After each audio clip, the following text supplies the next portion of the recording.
type of molecule. An OH, which is just what? A hydroxyl group. Okay? It's an oxygen bonded to a hydrogen. Okay. I'm just going to draw circles to represent, and that's a crappy marker. I'm just going to draw circles to represent whatever the monomer is of this thing. That could be a monosaccharide, that could be a amino acid, it could be a nucleotide. It doesn't matter at all what it is. Okay? So on the other end of this, there is going to be a free hydrogen. Okay? So this is my already, it is, if I'm thinking, this is already a polymer. There are many of these monomers joined together. So it's already a polymer. Does that make sense? Okay. But I want to add another monomer to it. So I have on that monomer a hydroxyl group. On the other end I have a hydrogen. At least a hydrogen over there. It could be another hydroxyl group that's over there. It doesn't matter. But when I have these things in this orientation, what do you see that I can do? Make a water. I can make a water out of this. One water. Okay? So what ends up happening is this water exits the equation here. And what I'm left with are now 4 monomers joined together instead of just 3. Does everybody see? I started out, I had this 3-unit polymer and this monomer, and now I have a 4-unit polymer. Does this make sense? Yeah. Okay. Looks like it's saying, Oh, I get it. I get it.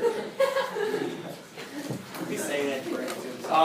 So, that is what kind of a reaction? Dehydration or condensation, because you're removing water. Okay?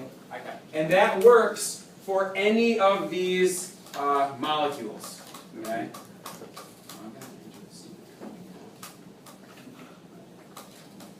So that works for any of these monomers into polymers. Did I start crying yet? If you want to. I don't know if it was good. Like a rock thing that can work. He does stuff on the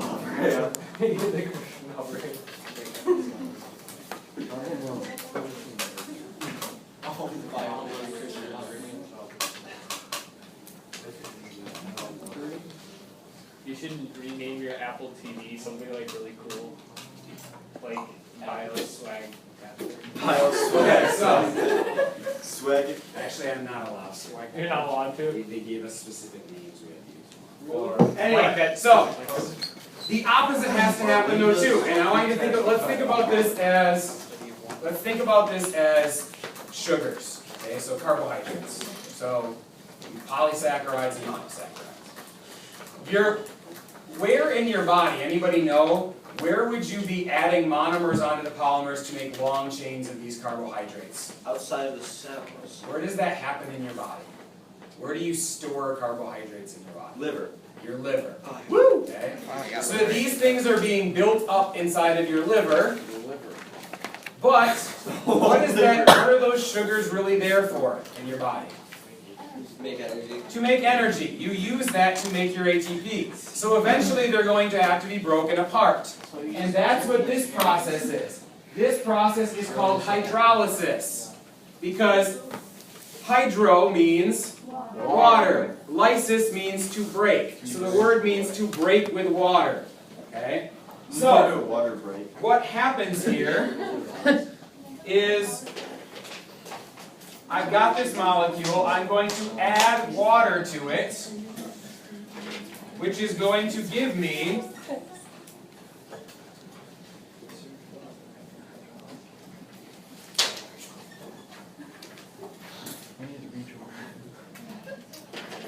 back what I started with.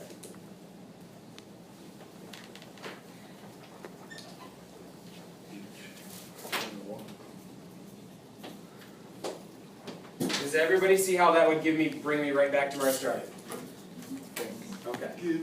So, took away water in the dehydration/condensation reaction to put it together, add a water to break it apart.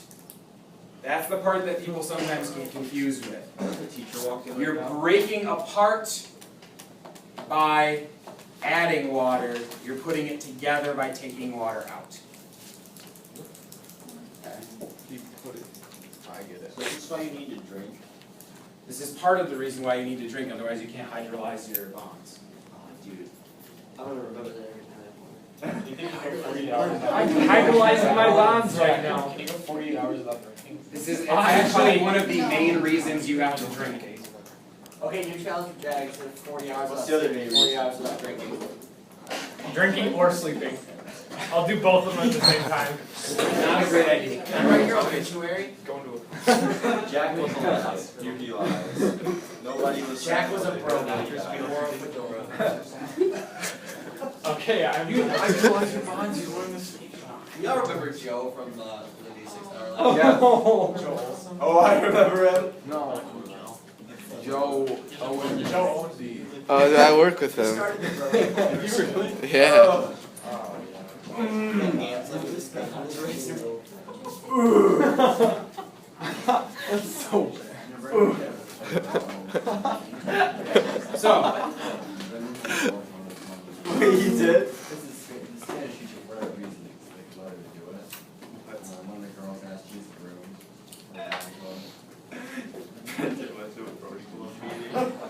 We always yeah. Alright, so, Seven and a five. each type of polymer is formed by a specific type of monomer. And we already talked about what those were. For proteins, what is the monomer? Amino acid. Amino acids, okay? For nucleic acids, what's the monomer? Nucleotide. For lipids, what's the monomer? There isn't one. Okay. So all organisms share these same types of monomers. The monomers that you use for sugars are the same monomers that an oak tree uses. They're the same ones that a cockroach uses. The same ones that a bacteria uses. Okay? But you can make a huge variety of different types of polymers from these monomers. Okay? Think about it. DNA. How many different monomers are there At least 30. for DNA? Oh, there's like one. 5. Yeah. There's adenine, guanine, cytosine, thymine, and uracil. There are only 5. But those 5 monomers account for all the difference of all the living things on the planet. And it's not because you have to have a lot of monomers to have all this variety of stuff. It's all in how they're arranged. How many? Okay? Not really. That doesn't. We found out doesn't really matter.